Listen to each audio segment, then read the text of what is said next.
નમસ્કાર. ઓમ વક્રતુંડ મહાકાય સૂર્યકોટિ સમપ્રભુ નિર્વિઘ્નમ કુરુ મે દેવ સર્વ કાર્યેષુ સર્વદા. ઈસવીસન 2026નું વર્ષ દેશ અને દુનિયા માટે કેવું રહેશે એ આપણે ગોચર ગ્રહોના આધારે, જ્યોતિષના આધારે આપણે થોડીક વાતો કરીશું. પરંતુ એ પહેલાં ઈસવીસન 2026ના નવા વર્ષની સૌ દર્શક મિત્રોને ખૂબ ખૂબ શુભકામના.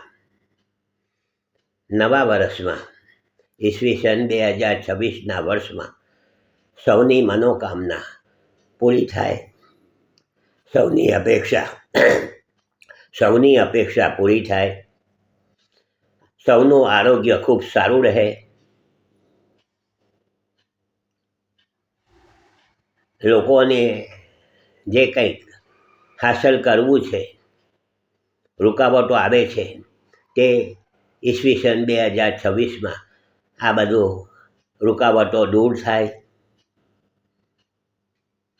આનંદમાં ઉત્સાહમાં સૌને વધારો થાય,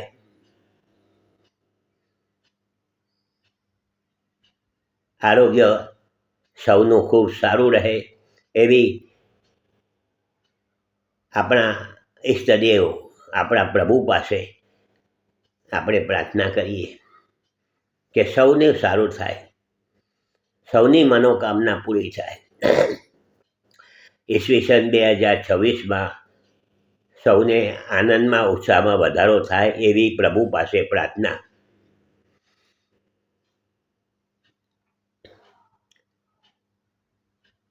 જ્યોતિષ અને વાસ્તુ ઉપર તેમજ અલગ અલગ બીજા ઘણા વિષયો ઉપર મારા યુટ્યુબ ઉપર જૂના તેમજ નવા એપિસોડ આપ જરૂરથી જોતા રહો, જોજો. આપને ખૂબ સારી જાણકારી જાણવા મળશે. ઘણા બધા પુસ્તકો લખ્યા છે, ખૂબ એવોર્ડો મળ્યા છે, ખૂબ ટીવી પર પ્રોગ્રામ કર્યા છે,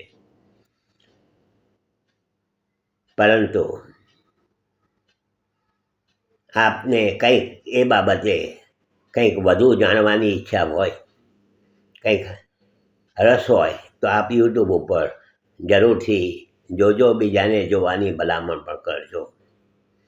ઈસવીસન 2026નું નવું વર્ષ ચાલુ થઈ ગયું અને જ્યારે વર્ષ ચાલુ થયું ત્યારે આપણે ત્યાં આગળ એની કુંડલી મુકાતી હોય છે કે ભાઈ નવું વર્ષ કેવું રહેશે. બાળકનો જન્મ થાય ત્યારે આપણે કે ભાઈ આ બાળકના જન્મના ગ્રહો કેવા છે, કેવું રહેશે, આ બાળક કેવું બનશે, શું રહેશે. આપણે ત્યાં ભારતીય સંસ્કૃતિમાં જ્યોતિષનું ખૂબ વિશેષ મહત્ત્વ ગણાયેલું છે. આપણા વેદો, પુરાણોમાં આ બધી વાતનો ઉલ્લેખ થયેલો છે. બહુ લંબાવતો નથી વાત, પરંતુ આપણે ત્યાં આગળ જ્યોતિષ, વાસ્તુ, આ બધા વિષયો આપણા સાથે વણાઈ ગયેલા છે, જોડાઈ ગયેલા છે અને આપણને એક ઉત્કંઠા, જિજ્ઞાસા થતી હોય છે કે આ કેવું રહેશે. તો ઈસવીસન 2026નું નવું વર્ષ દેશ અને દુનિયા માટે કેવું રહેશે. કારણ કે દેશ અને દુનિયામાં શાંતિનો માહોલ હશે તો આપણા ગ્રહો સારા હશે, તો આપણી પ્રગતિ ઝડપથી થશે, સારી થશે. કારણ કે આપણે પણ દેશ અને દુનિયા સાથે જોડાયેલા છીએ.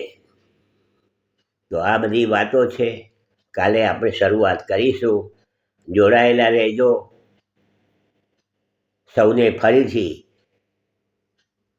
ઈસવીસન 2026ના નવા વર્ષની ખૂબ ખૂબ શુભકામના. હસમુખલાલ ઝવેરીના સૌને નમસ્કાર. જય શ્રી કૃષ્ણ. ઓમ નમઃ શિવાય.